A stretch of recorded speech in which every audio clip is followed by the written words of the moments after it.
नमस्कार भक्तों, जय मां पद्मावती, जय गुरुदेव। ज्योतिष शास्त्र के अनुसार करीब 30 साल बाद नवरात्रि पर ग्रह नक्षत्रों का दुर्लभ संयोग बनने जा रहा है। 14 अक्टूबर के दिन सूर्य ग्रहण भी लग रहा है। बुधादित्य योग और वैद्य योग भी बन रहे हैं। सूर्य और बुध कन्या राशि में एक साथ रहेंगे, इसी से बुधादित्य योग बन रहा है। इसके बाद ही सूर्य तुला राशि में गोचर कर रहा है। बुध भी इसी राशि में गोचर करेंगे। दरअसल इस बार नवरात्रि के दौरान सूर्य और बुध की युति रहेगी। 30 साल बाद शनि अपनी ही राशि कुंभ में है और बुध भी अपनी ही राशि में रहेंगे। भद्र योग बन रहा है। 30 साल बाद इस शुभ संयोग के कारण माता रानी की आराधना करने से जातकों को धन, वैभव, सुख, समृद्धि और तरक्की का लाभ मिलेगा।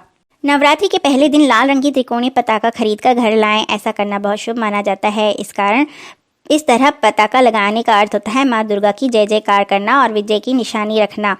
नवरात्रि के दौरान पूजा घर में पताका रखकर विधिवत पूजा करें और फिर दशहरे पर इसे घर की छत पर लगा दें। माँ दुर्गा को अखंड सौभाग्य के लिए सुहाग की सामग्री और लाल चुनरी अर्पित करें। वैवाहिक जिंदगी के अच्छे और पति की लंबी उम्र के लिए ये चीज़ों को चढ़ाना अच्छा माना जाता है। यदि कुंवारी कन्या इन्हें चढ़ाती हैं तो अच्छा घर और वर मिलता है। नवरात्रि के अवसर पर शुभ दिनों में अगर चांदी की कोई चीज़ खरीद कर घर लाई जाए तो उससे परिवार की आर्थिक स्थिति मजबूत होती है। उस चीज़ को लाने के बाद सबसे पहले माँ दुर्गा के चरणों में अर्पित करना चाहिए। उसके बाद ही उसे काम में लेना चाहिए।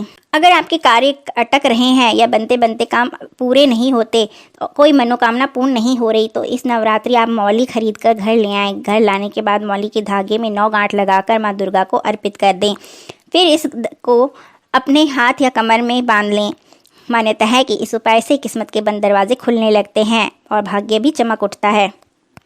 माँ दुर्गा को प्रसन्न करने के लिए एक पीले कपड़े में लौंग का जोड़ा रखकर उसके साथ 5 इलायची और 5 सुपारी रखकर माँ दुर्गा को अर्पित करें। अगले दिन सुबह स्नान करके ये सामग्री कपड़े सहित अपने तिजोरी में रख दें। ऐसा करने से घर में सुख समृद्धि बढ़ती है और आर्थिक संपन्नता भी आती है।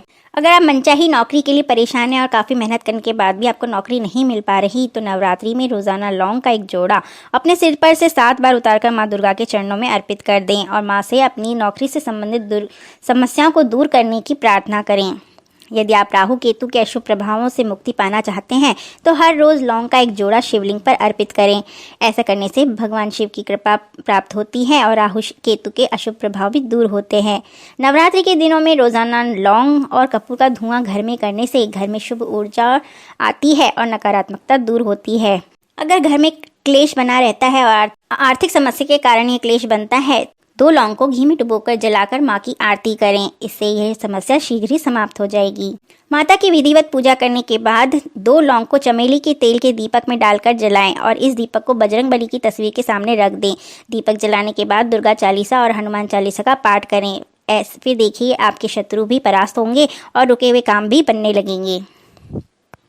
यदि परिवार में अशांति छाई रहती है, घर में घुसते ही घर का माहौल तनावपूर्ण हो जाता है, तो इसका अर्थ होता है नज़र दोष। घर में शांति और नज़र दोष से बचाने के लिए एक पीले वस्त्र में 2 लौंग बांधकर घर मुख्य दरवाजे के कोने में लटका दे, जहां पर किसी की नज़र न लगे। इसके साथ ही यदि आप नवरात्रि के 9 दिन उपवास नहीं रख पा रहे हैं तो पहले और अंतिम दिन उपवास रखें। लहसुन, प्याज, मदिरा, तंबाकू आदि का सेवन बिल्कुल ना करें।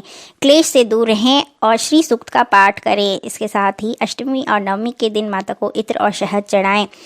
अंतिम दिन सूर्योदय के पहले पीपल के 11 पत्ते लें, उस पर ह्रीम लिखकर माता के चरणों में अर्पित कर दें। नवरात्रि में माँ दुर्गा की आराधना लाल रंग के कंबल के आसन पर बैठकर करना अति उत्तम माना गया है। इससे सभी मनोकामनाओं की पूर्ति होती है।